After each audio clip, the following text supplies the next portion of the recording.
Okay, so we will go ahead and get started. Good morning, everyone, and welcome to our webinar, Best Practices for Creating and Sustaining a School-Based Peer Mentoring Program to Support Ninth Grade Transition, with a focus on peer group connection in New Jersey high schools. Before we get started, just a few logistical items. First of all, my name is Catherine N.T., and I'm the Executive Director of New Jersey, and I'm thrilled to be your host today as we go through this webinar.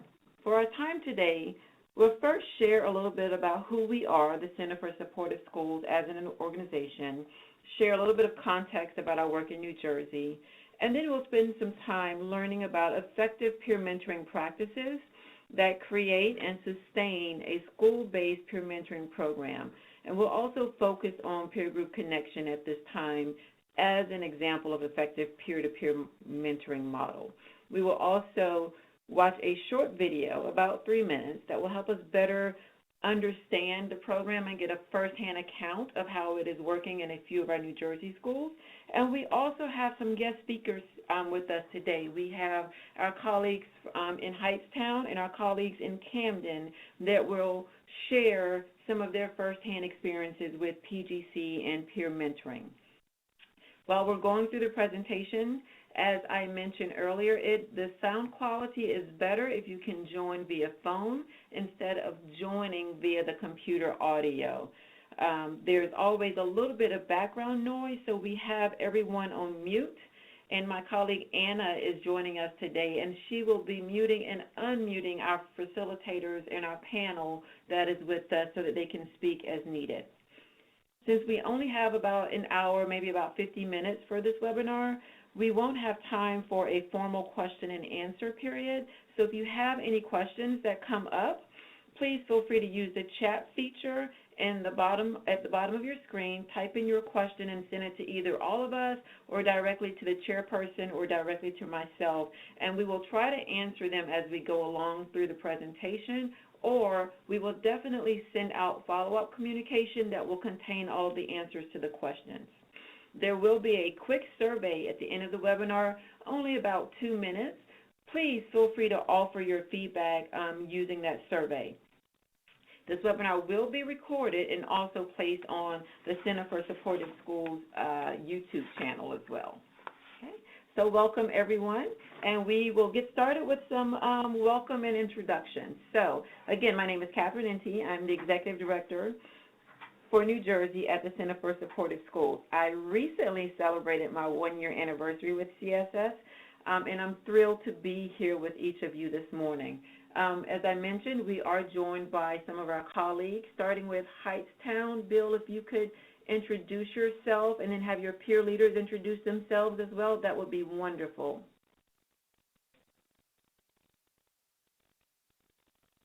Okay, I think we're having some trouble with our audio. So Angela, we'll jump down to you and then we'll circle back to Bill.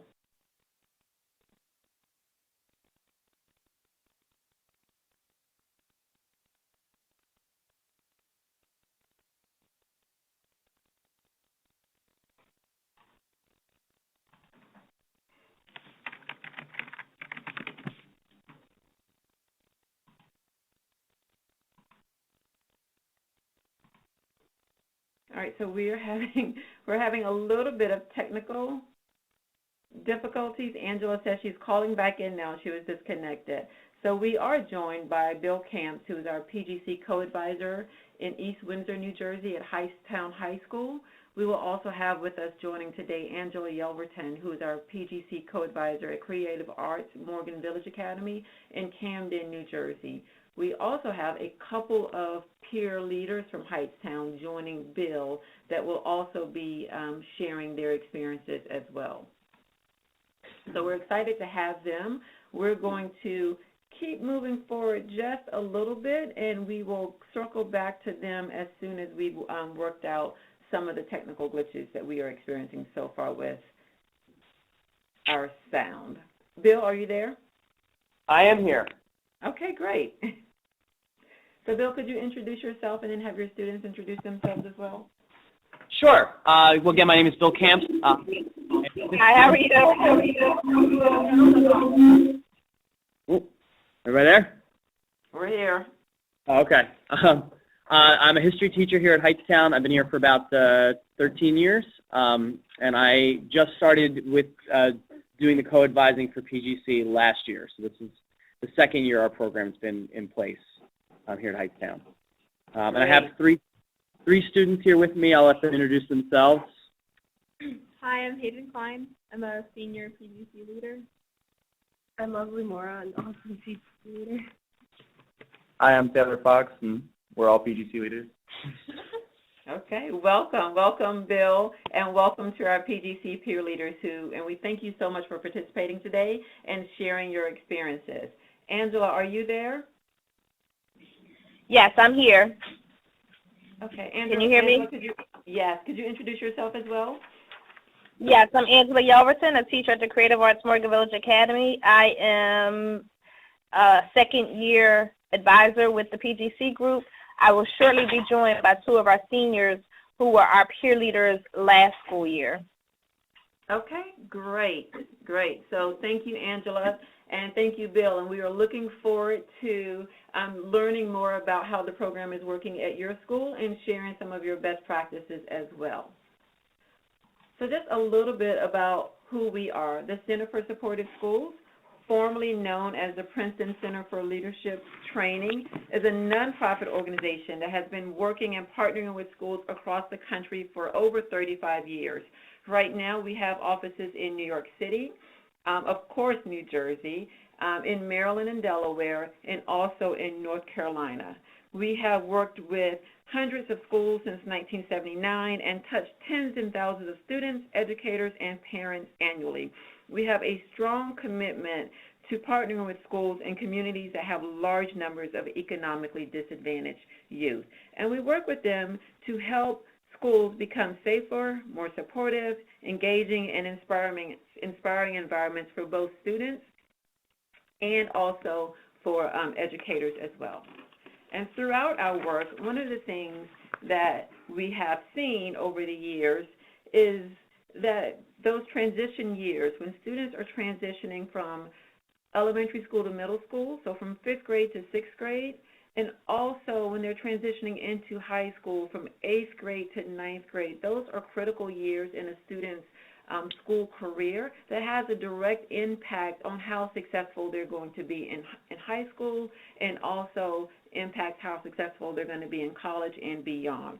So one of the things that we have chosen to focus on is making sure that students are able to transition successfully into high school, transition successfully into middle school, and help them be able to cope and work through some of the issues they face during those transition years.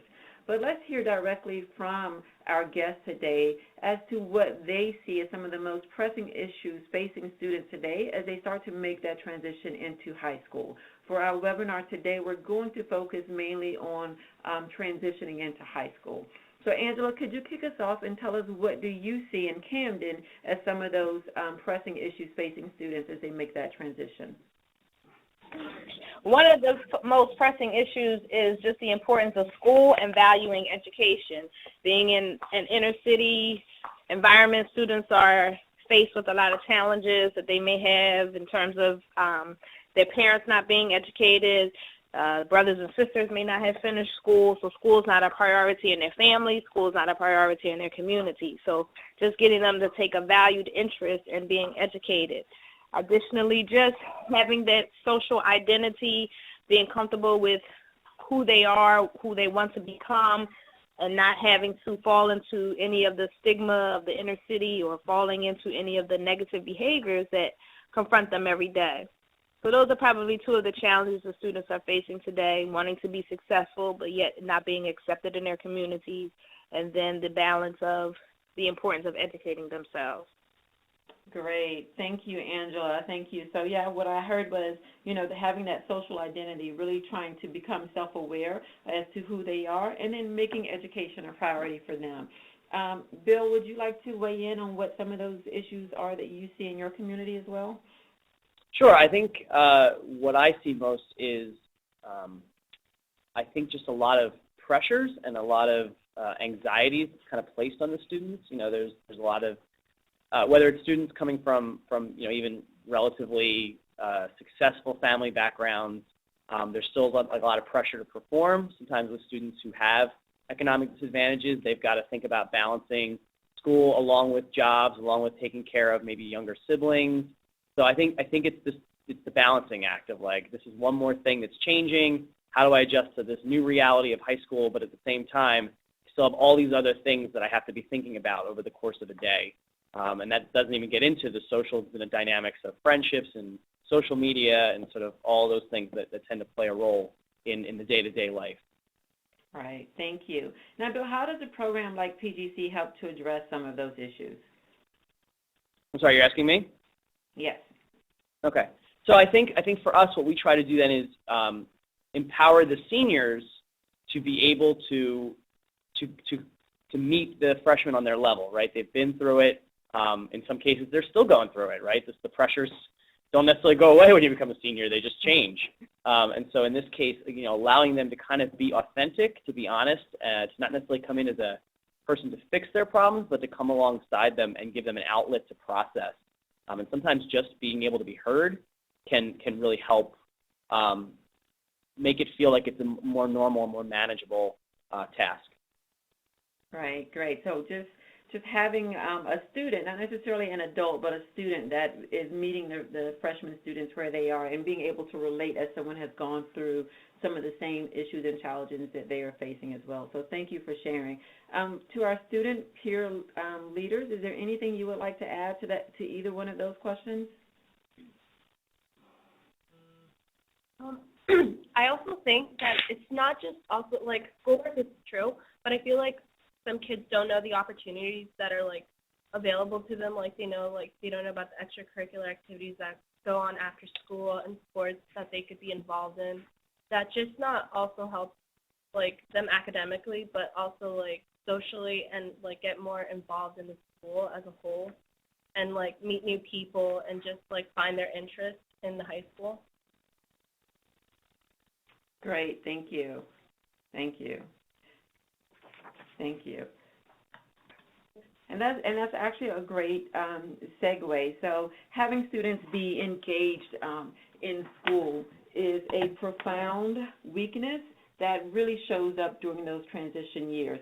Our research shows that the support that is being provided to students during those transitional years into middle school and high school is difficult. By the time kids get ready to go into middle school, get ready to go into high school, 40 to 60% of those students are chronically disengaged. They feel as though they're not connecting with adults, they feel as though they're not connected and engaged into the school, and they feel as though they're not connected and engaged with their peers as well. And as we all know, that when students are disengaged, it leads to decreased academic achievement, it leads to decreased attendance, students start to not show up and eventually drop out.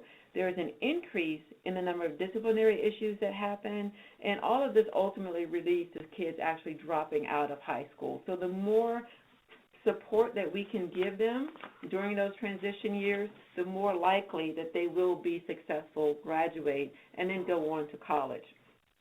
Most recently, in a 2015 report from the America's Promise Alliance, which actually looked at young people's perspective, so not necessarily the school, the faculty, the administrator's perspective, but actually having the young people, students, have a voice and talk about the power of relationships and how those relationships, whether it's with a peer or with a caring adult, actually help them to feel more engaged in school and develop school-based relationships.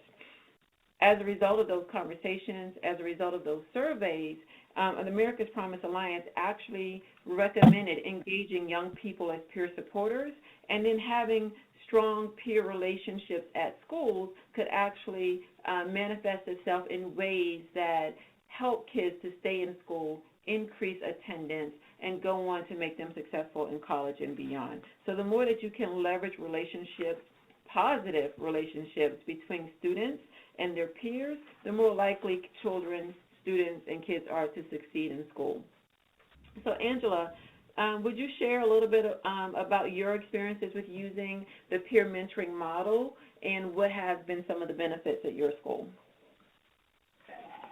So some of the benefits in our school has been twofold. For our leaders, our junior students who were juniors last year, they were able to, of course, build their leadership skills, build on their communication skills, as well as understand the importance of being a role model. So that helped to curb their behavior. It helped to get them a little bit more focused as they're now, applying for college and preparing for their future. So it provided some of the lessons and the outreaches and the takeaways from the lessons that they were providing to students were actual benefits and help to them.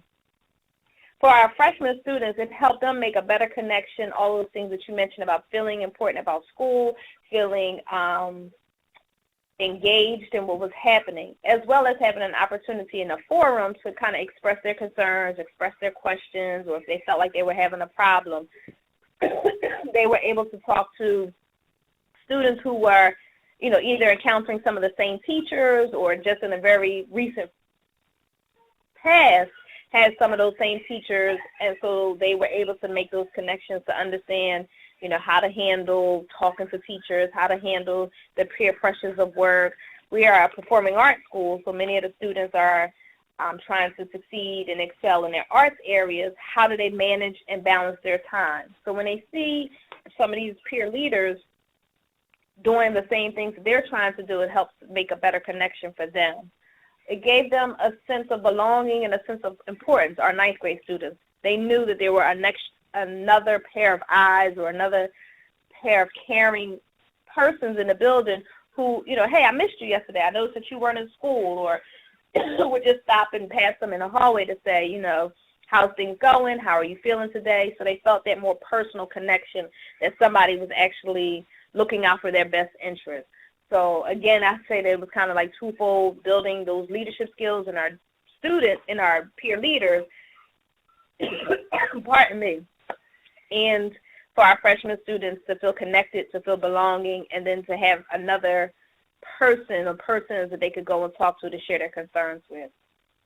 Thank you, Angela. We know that it's so important for students to feel connected, to feel engaged, and to have someone other than an adult to go to with any issues and challenges. And I like that you mentioned that there are benefits to not only the peer leaders that are performing the outreaches and being mentors to the younger students, but there's also benefits for the freshman students as well. So both of them are receiving, whether it's communication, leadership opportunities, or just being able to feel belonging and important. But there are benefits for both the upperclassmen and the freshman students as well. Bill, is there anything that you would like to add as to what you're seeing as some of the important benefits to using a peer mentoring model?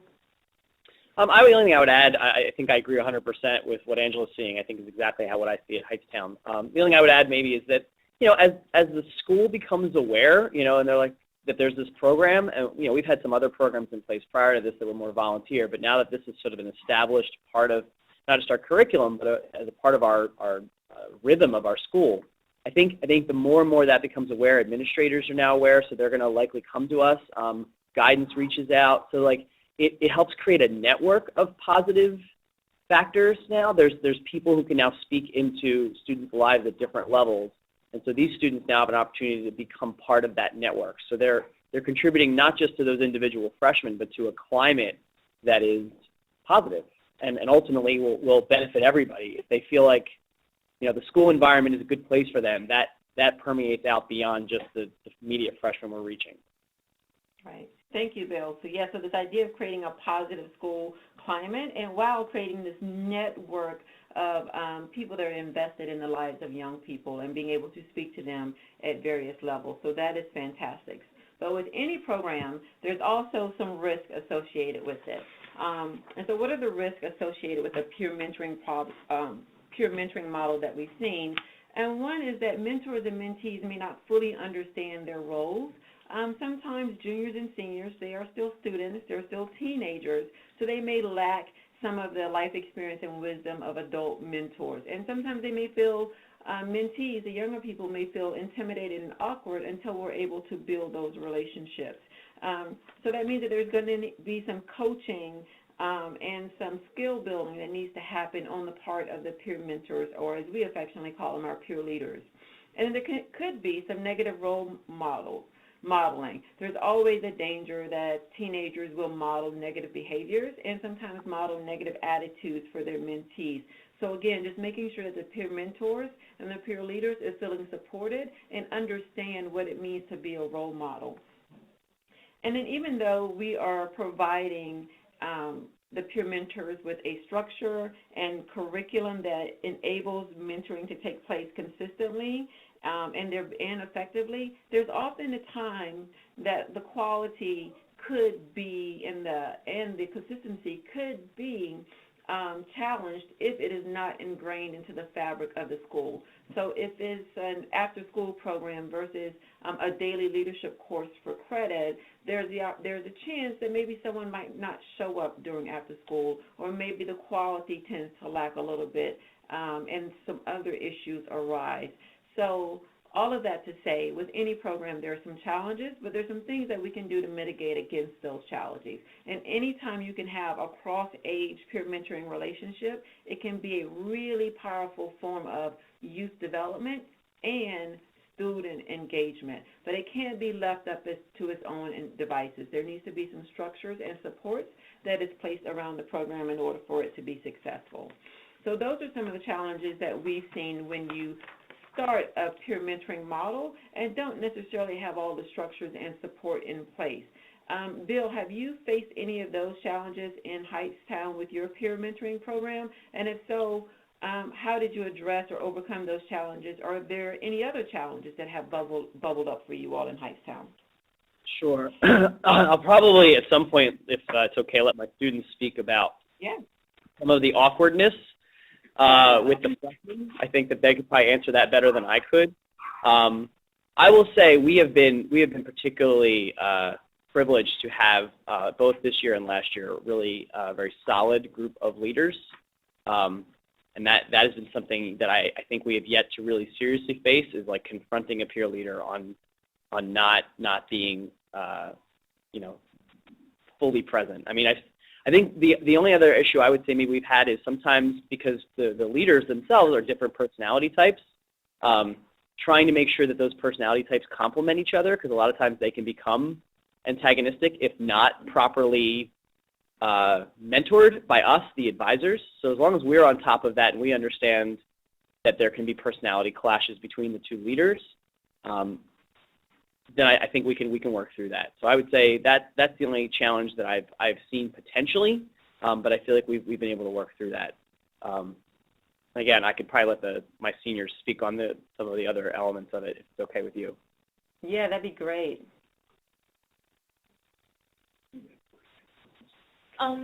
Well, I think it's kind of funny that you brought up how some of the students may be more awkward about responding to a senior peer leader rather than an adult. And my partner and I have experienced both ends of the spectrum, those who don't want to fully commit to being a mentee in PGC, and those who are so willing to be so open to the group and to the peer leaders and wanting more than just that relationship of senior to freshman, but also having that friendship. And I think the biggest struggle with that is just probably in a group setting, how to find a way to, I don't want to say deal, but how to work with different personality types in a group setting. I think it's easier to figure out the relationship you have with that freshman one-on-one, and sometimes there are struggles with figuring out, do they have that same relationship with their co-leader? Is there, as Mr. Camp said, a personality difference between you and your co-leader? And figuring that out is a process, but in the end, we do find a way to help these freshmen through no matter what the issue is, whether they're not opening up, just keep encouraging them.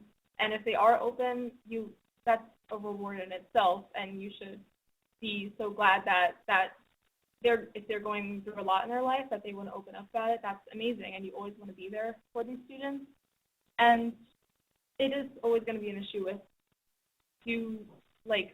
it comes back to, are you and your peer leader on the same page? And that can have its ups and downs, but once you are on the same page, I think that can make a huge difference with the group dynamic and how that works. Great, thank you. Angela, have your students joined you?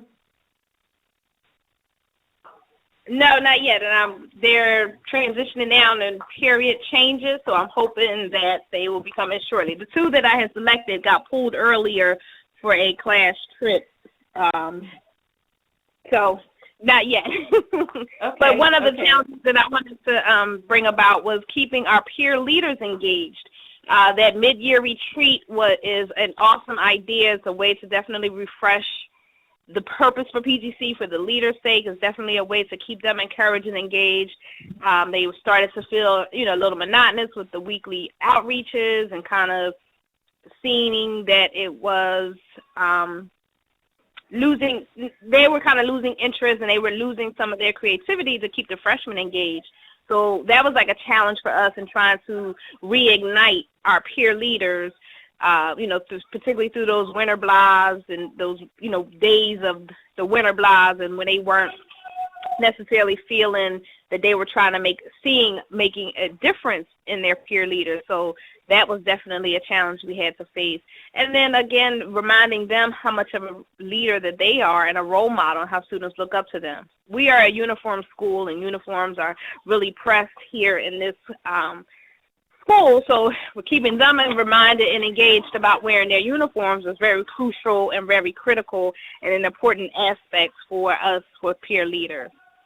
All right, so just as I predicted, I've been joined by 3 of my student leaders. I'm going to ask them just to quickly to tell you their names, and I guess just their names right now, or do you want me to have them talk about any of the challenges that they have faced? Sure. If they could introduce themselves, that would be fantastic. All right. My name is Aisha Jones. My name is Moses Holiday. My name is Viola Scott. And these are 3 seniors who were all peer leaders last year, and this year they're just helping to serve as senior leaders to our current peer leaders, as well as they keep in touch base with students who are now sophomores, because our sophomore students are always asking them, are they going to get back together? Are they going to kind of touch base and pick up kind of where they left off last year? So they are still in connection and having relationships with their mentees from last year. Okay, great. Thank you to the Camden peer leaders for joining us this morning as well. I really appreciate the time that all of you have taken to be a part of this webinar and share your experiences. So we're going to move on, and we've heard from Camden, from their advisor, and we've heard from Hightstown, the advisor, and a couple of the peer leaders. Now what I'd like to do is have you take a quick look at a brief video segment that highlights an effective peer mentoring model in Union City, New Jersey. If you have muted your computer, the volume is going to come through the computer, so you will need to turn up the volume on your computer. And I'm going to ask everyone, we've muted almost everyone, to just mute your phone so that we don't hear each other's video being played. But the volume is coming through your computer, so you will need to turn up your computer so that you can hear the video. Back now at 8:44 with a school leadership program that's inspiring children all across the country to do things they never thought they would be able to do. Natalie's back with this story. Hey, Natalie. Hey, Anna. And at the core of this program are students getting the skills to be great leaders and help each other through the challenges of high school. Guys, let's go. Period 2. Let's go. In the maze of high school, it's easy to feel lost and alone. Senior Anna Perez says when her parents got divorced last year, she had no one to confide in. I would describe myself as really shy and really quiet and reserved. I couldn't talk about myself. I didn't have a lot of friends. I was going through a really hard time. Everything it wasn't good. But now Anna's life has been transformed by helping other students through similar struggles.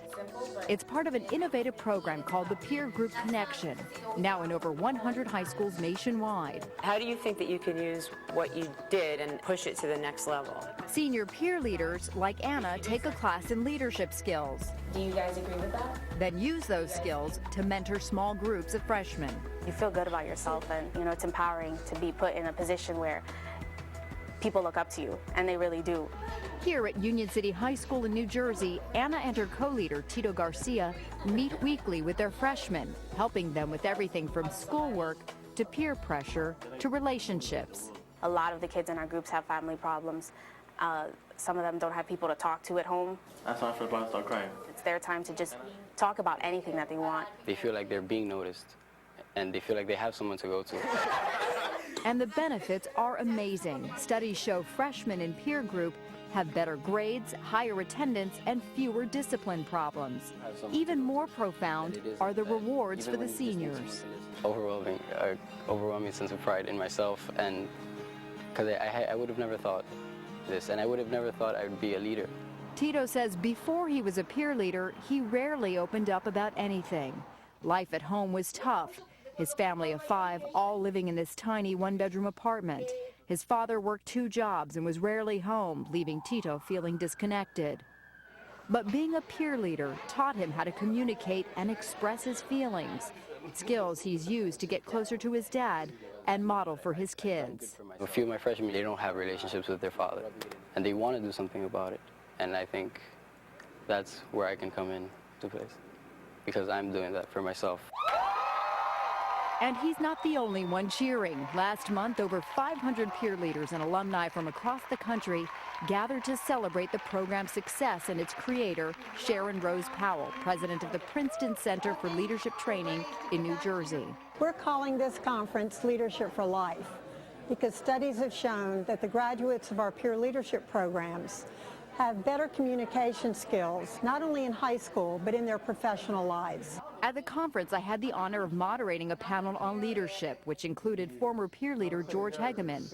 We first met him 18 years ago. Tonight on What Works, in this 1991 nightly news segment about the program. That's George as a high school peer leader, an experience he says gave him the confidence and motivation to fulfill his dreams, going on to play pro football for the Dallas Cowboys and now run a successful mentoring program for kids. Peer group basically gave me a purpose. It is something that every day that I wake up, I think about. How can I help youth? How can I affect their lives? It was like the biggest thing for me. And the program keeps on inspiring. The once shy Anna now dreams of working for the UN, helping refugees around the world. I didn't realize that I love helping people. It's like my calling to just help people. Tito's goal? Using his leadership skills to one day build his own business. In the program, I think I've learned way more about myself than I ever have before, and the newfound leader in me, I think it's amazing. And this program also has a very special place in our hearts. Its creator, Sharon Rose Powell, is the mother of one of our brilliant producers, Robert Powell. So it really is a tribute to her great work and all that she's done to inspire these kids, and because they're always paying it forward. All of them. Well, no wonder he turned out so well, huh? Yeah, absolutely. And with it a mom seems like that. when you're really listening to these kids. Okay, so that was a short video on PGC. Angela and your Camden students, can you share what resonated with you as you watched the video? How are some of those experiences captured in that video, similar or different from yours personally or even within your school community?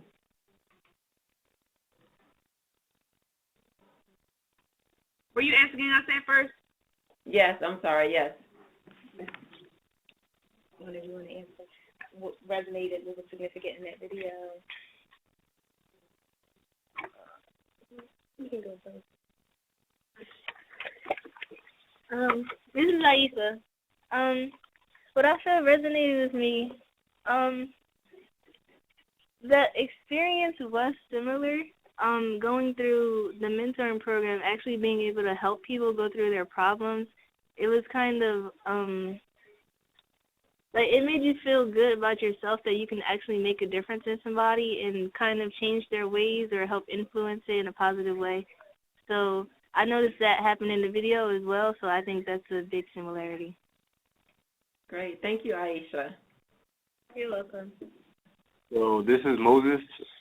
I think they have a good similarity because, like, he was talking about relationships in the video, how it helps to grow, and he started to talk to his father more, which was great because This program helps you build connection with the younger peers, and it helps you like grow as a better person to be able to communicate better.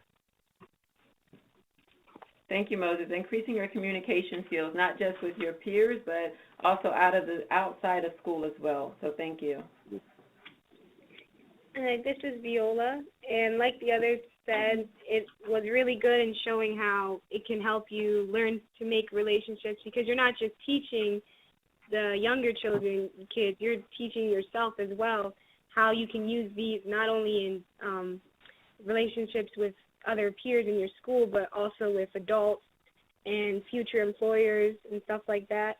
And it also really, I like how he said that a lot of the kids are going through the same thing that he's going through. And learning how to communicate can teach you how you can validate each other's struggles, and you can show each other that you're not alone in the situation. Right, thank you, so that you're all in this together. Heightstown, would you guys have anything you would like to add about what resonated with you as you watched the PGC video and how your experiences are different or similar? Yeah, they spoke on that really well, but like they said, it's communication, and then the connections that you can build is not only how we learn in class about how to communicate with others and how to effectively, I guess, just associate ourselves with other people and get to the bottom of problems and situations, but also to be able to like put that into practice in everyday life. That one guy in the video was able to go on and he started his own business, they said, and just like that, just like in real life, I don't know, just the communication skills not only help us with the kids, but they help us go into our own problems and help us deal with things that we have to deal with as well. Great. So you're learning not only essential skills for school, but also life skills as well that will help you go on in your professional and personal careers. So anyone else like to add anything? Okay. All right. So we'll move on and talk about what are some of those steps to establish an effective peer mentoring program. And these are also the things that you will need in order to maintain and sustain an effective peer mentoring program. So we always want to start with determining your goals and objectives. Make sure you have measurable objectives and expected outcomes as an initial task. And to do that, you can form what we like to use the term a stakeholder team, a group of invested individuals that bring different skill sets and different resources that are able to help you determine what those goals and objectives are, and also launch the program at your school, help you to troubleshoot any implementation challenges that may arise, and also to support its sustainability. And you also want to make sure you have skilled faculty advisors. People like Bill and like Angela that are committed to the success of the program, that actually like kids and like working with students as well. And I jokingly say that, but that's a reality that we face. In addition, you want to make sure that you have a formal peer mentor selection process. So you want to make sure that you select peer educators that we have heard from in Camden and also in Heightstown that represent a diverse group of your student population. It shouldn't be all of your A students. It shouldn't be all, everyone that's an athletic person. Your freshman students should be able to look at any of your peer leaders and see themselves reflected in their peer leader, because one of the goals is to help those students make a connection with students and become more engaged in school and in their academic lives. So in order to do that, you want to have a formal selection process and make sure you're choosing a representative that's reflective of your student population. And then you want to make sure that you're providing robust training for your peer mentors throughout the school year, not just a one-time training opportunity to become a peer mentor, but something that's integrated into your school that will help to create a strong support network among the peer mentors, and then ongoing opportunities for them to better enhance their facilitation and their communication skills. And then making sure that you have regular opportunities for those peer mentors to reflect on their own practice about what's working and what's not working. And one of the ways you can do that is through utilizing an interactive, structured, and engaging curriculum. The curriculum should be designed that there's a focus on the stages of group development, because your peer mentors, your peer leaders are going to form together as a group, and they're going to be connected throughout the entire year. And then you want to make sure that the lessons and their activities that you're doing are structured and interactive, and that they support this idea of reflective practice so that students have the opportunity to reflect on their own practices. And the more you can integrate the curriculum, the program as part of the school day and not necessarily an after-school activity, you will have commitment from everyone involved, you'll have more consistency, and it will be a very effective program. It's also a great idea to involve parents. This program actually helps to increase parent-teen communication and improve those communication among parents and teens as well. There's also a family night event that comes along as part of it, whereby peer leaders are actually leading and hosting a family night event for their school. And then you want to make sure that you're evaluating your program, utilizing that stakeholder team to evaluate your progress, making sure you're meeting your goals and objectives that were initially set at the beginning of forming your program. Here are some helpful resources that are available, and we will send this out either later this afternoon or tomorrow to everyone that is participating in the webinar. But this is some resources that you can go to that can help you start to build a program as well. Okay. So we talked about what are some of those things that are involved in creating an effective peer mentoring program. Bill, what stands out to you as some of the reasons, some of these basic program elements that have helped to make PGC a success at Hightstown?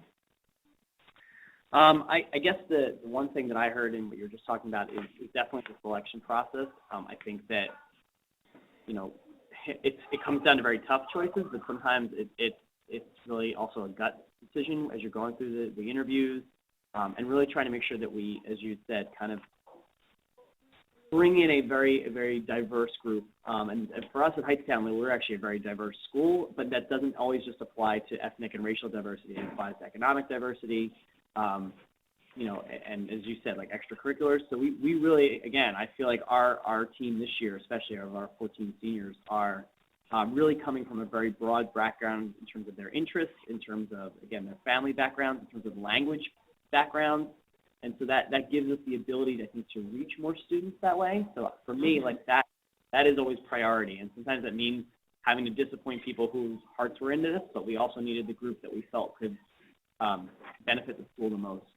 And then the only other thing that I would add, you know, in terms of an important step is that, you know, my colleague and I both really try to also be accountable to each other of like, okay, what are we doing correctly and incorrectly, and our own reflection. You know, if we want to model, if we want our seniors to reflect on how they're handling with their freshmen, we need to model that reflection on our own. So we end up doing a lot of that, even in just the program itself. It's always like, all right, let's pause, let's put on now this hat. How do we process this? So there's a lot of thinking about our process that we constantly go back and revisit. And I think that's important. It can be tedious and time-consuming, but I think it also helps us to make sure that we're still tracking to be the best program we can be here at Hightstown. Thank you, Bill, for sharing. Angela, anything that jumps out at you that's helping to make the program in Camden a success as well? Definitely having a well-rounded group of student leaders who are versatile and definitely represents the different types of students you have in your building. Secondly, I think it's important, too, with the stakeholders team, because this is a very concerted effort. It's a lot of behind-the-scenes work as well as the in front of the student work. So having that strong support team, having those flexible teachers whose classrooms may have to be interrupted, having those the support of the principal, so anytime we need something or have to have for a schedule change, having that support is very paramount. It requires us to keep things keep open lines of communication, sharing with all the staff the value and the benefits of this program, sometimes even, you know, fighting with staff and getting them to understand the benefits of why the student might need to miss your math class today because of this valuable lesson that our leaders need or that the freshman students may need. So having that communication and getting the stakeholders involved is very critical. And then the last thing, which is one area that I know we're definitely working more towards, is having that parent involvement and that parental support. Felt like we got that support with our peer leaders.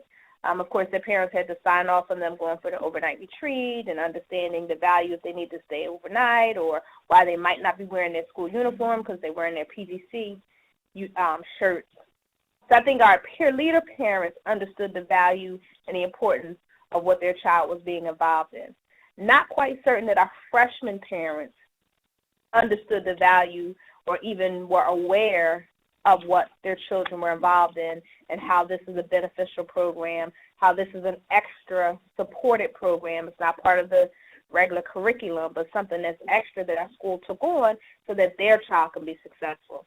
So I think that's going to be one of our focuses this year, is making sure our parents, our freshman parents who really understand the value of this program, getting them out to the school more to support and see our peer leaders as well as their children, and then maybe they can recognize and understand some of their growth and development that's happening.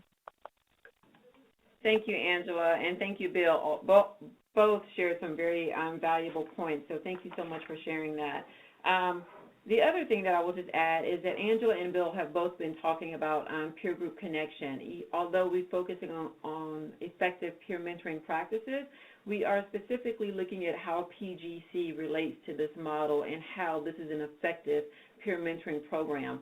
So we utilize a peer-to-peer group mentoring model that is training older students, juniors and seniors, that will work with younger students, ninth graders. So I think in Camden, we have juniors that are working directly with ninth graders, and then in Hightstown, we have seniors that are working directly with ninth graders. We also have a model for middle school that has eighth graders supporting sixth graders, and then there's an alternative model as well for our alternative schools.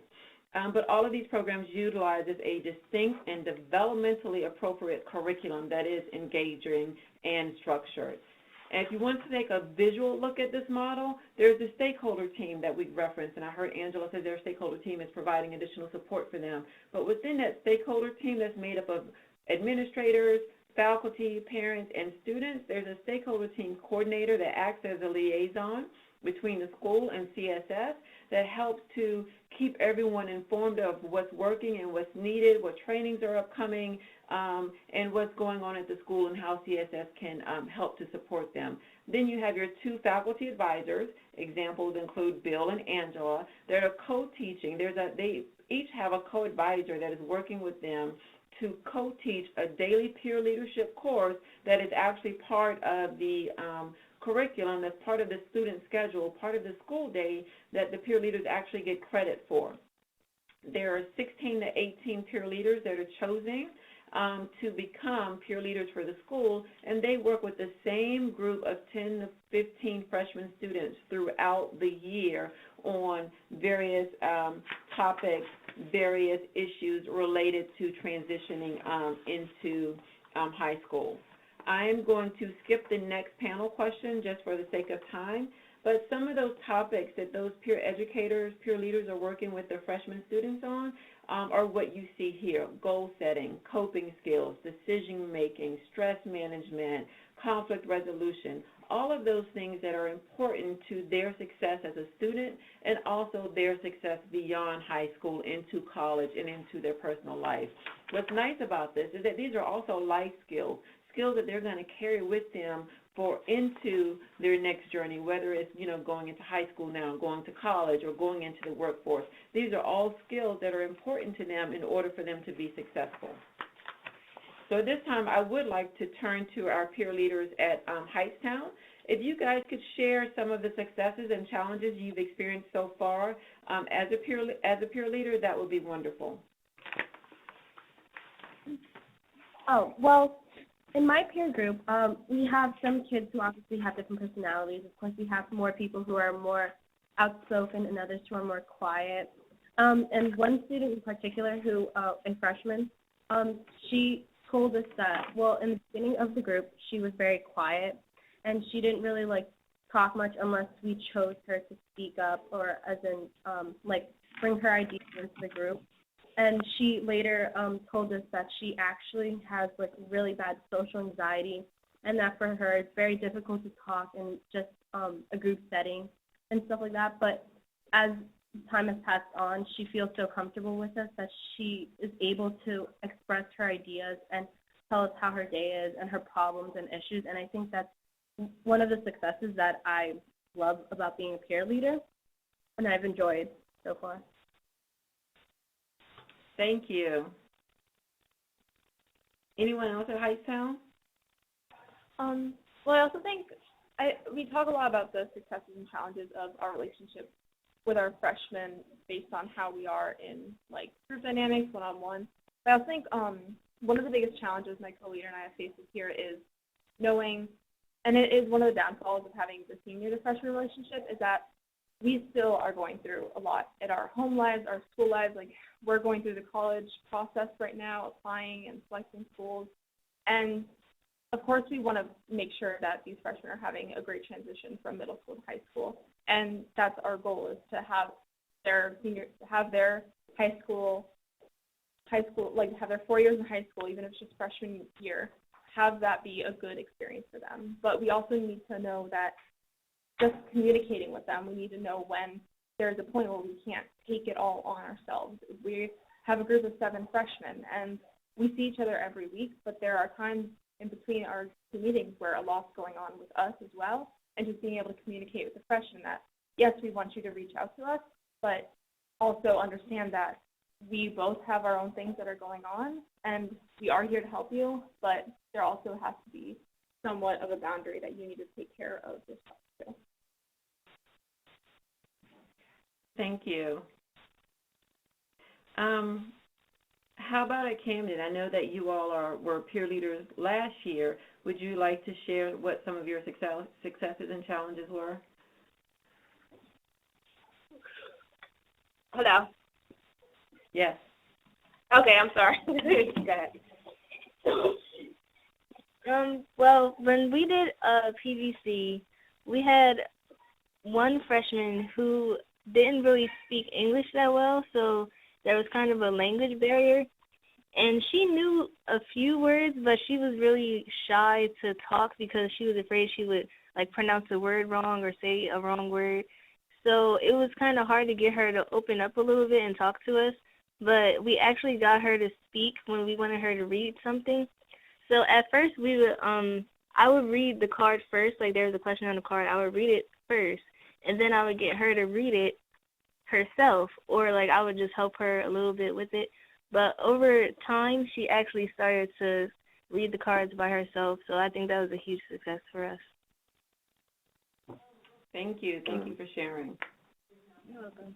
So, as Aisha said, some students, they didn't speak as much as the others, but as time went on, they started to open up more and share and be a part of the activities.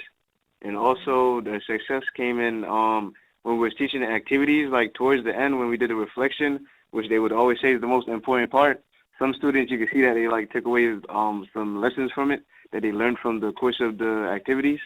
And some of the challenges that we did face with the activities were like the time management to finish like on time, and yeah. Thank you. Time management is key.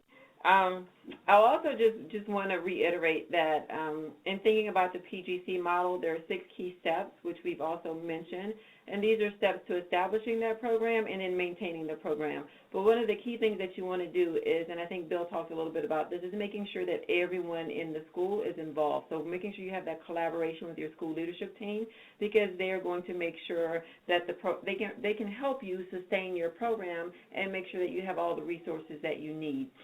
Faculty advisors are key, making sure you have 2 people that are trained to lead and work with your peer leaders on a regular basis. Making sure that you have peer leaders that are selected and trained that provide weekly outreaches to your freshman students as well. And then making sure there's time for those weekly outreach sessions that happen in the curriculum. There's family night events where parent and parent and caregivers are able to come to the school. There are sessions that are led by your peer leaders, and it helps to really foster that parent-teen communication, which we know because our teenagers are often on their phones or their iPads, that we don't communicate as much as we would like to.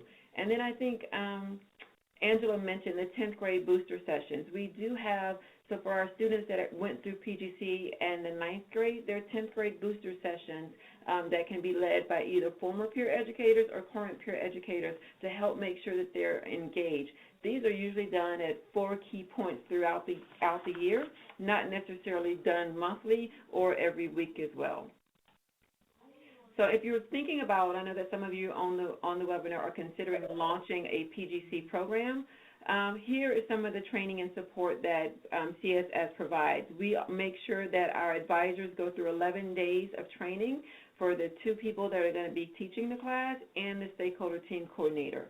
So all this happens over an 18-month period to make sure that they have the skills and the resources they need to effectively launch, implement, and teach the program at that school.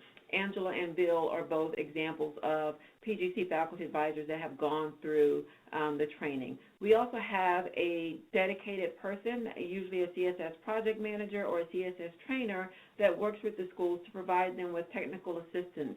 They actually come out and observe the classroom, teaching, the outreaches that are being led, and provides additional feedback, and they can help you think through and troubleshoot any challenges or obstacles that may come up. We also provide evidence-based curriculum that is aligned to the New Jersey state standards. The advisors get a peer leadership handbook that helps them go through and teach the peer leadership class. And then the students also receive an outreach handbook that contains all of the weekly outreaches that they have and that they will need. We're going to jump over into PGC Impact just for the sake of time. So one of the things that we have done is made sure that PGC has been rigorously evaluated. Over the last 30 years, there's been numerous studies on the impact of PGC, whether or not this is an effective model, whether or not this actually has an impact on students. And we recently completed a 5-year randomized control study that was funded by a grant from the federal government and actually conducted by Rutgers University. And this study actually showed that students who participated in PGC during their freshman year actually graduated high school at a rate of 9 percentage points higher than students who did not participate in the program. When we kind of disaggregated the study even more, it showed that male participants who actually graduated at a rate of 18 percentage points higher than their counterparts who did not participate in the program. So we were looking at how well does PGC impact graduation rates, and we found out that throughout everyone who participated, 9% increase for those students who did not participate in the program actually graduated. 18% for male students. And then when we disaggregated even farther, we saw that our males of color, our African-American males and our Latino males, actually graduated at higher rates than those who did not participate in the program.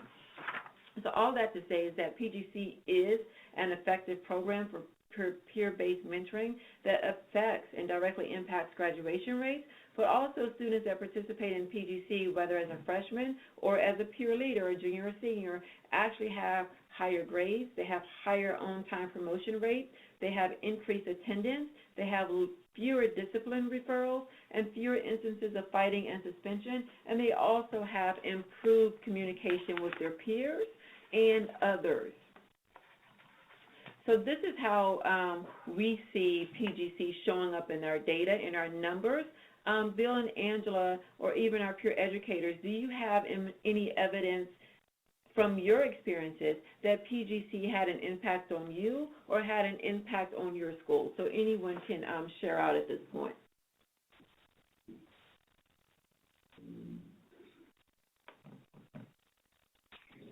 Well, I'll start. I think for me, as I think about, what I see as evidence, I think of actually some of the peer leaders from last year who I know, again, there was a few that I'll say we took some risks on, students that we knew had the leadership potential, but certainly had not really been given opportunities. and watching some of them, kind of go through their own process by the end of the year. Kind of again like the students in the video that you showed that they didn't realize what they had in them, and so for me it's listening to students report back. I have alumni from last year, me and say, oh, I'm doing this now and I'm involved in this, and getting involved in even like peer programs at their colleges or wherever they're ending up. Like there's just seems to be once you get a taste for this and you find that you like it, you find yourself getting involved in ways even beyond the school. And so for me, having built this relationship with the seniors over the course of last year, I can see already the fruits of that labor playing out, even though they're no longer at Hightstown. Great. Thank you, Bill, for sharing. And for me, I would say some of the changes I've seen just in our school culture is how the teachers are regarding these senior students now who have been through the program, and they're the same students who are kind of called upon to be leaders outside of our school or called upon to represent our school in a positive manner. Additionally, teachers have mentioned that they've seen a difference in the students. That ninth grade student in October was definitely a different child come May. And they attributed that to some of the conversations and some of the guidance that the peer leaders were able to provide for our freshman students.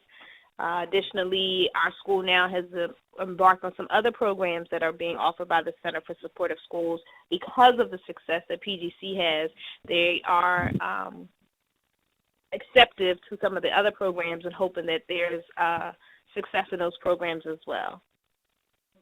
Great. Thank you. Thank you all for being a part of this webinar. I know we've gone just a couple minutes over, but we've had the opportunity today to discuss why peer mentoring is an effective tool to keep students engaged. We've shared some of the best practices for establishing and sustaining your program, and I know that there are some people on the webinar that are actually considering bringing PGC to their school, so we were excited to have Camden and Hightstown share some of their experiences with the program. Any last words from our panel or our peer leaders, anything that you would like to add today?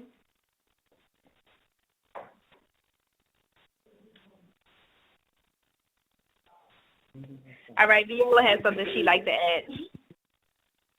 I just wanted to shed some positive light on this program because I really do think that it has improved students in various ways, and especially with transitioning for the freshmen, because now I see that they're taking what they've learned and helping freshmen this year.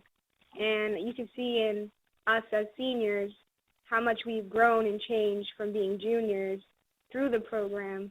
And it's just a really great program. I'm really glad that I got to be a part of it because at first I was like, oh, what's PGC? And by the end of the program, I was like very happy with it.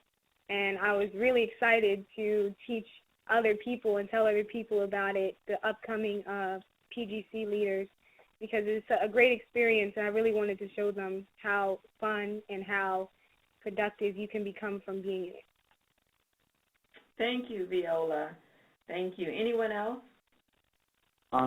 Yeah, just like what she said is once you break through that initial wall with your freshmen and you get to actually make a relationship with them and become close with them, the rewards just like they don't stop. They don't stop coming. Just the skills that you gain and then the relationships that you can build, it helps in and out of school. Like I know a bunch of kids have come up to me and I've hung out with a few of my kids already.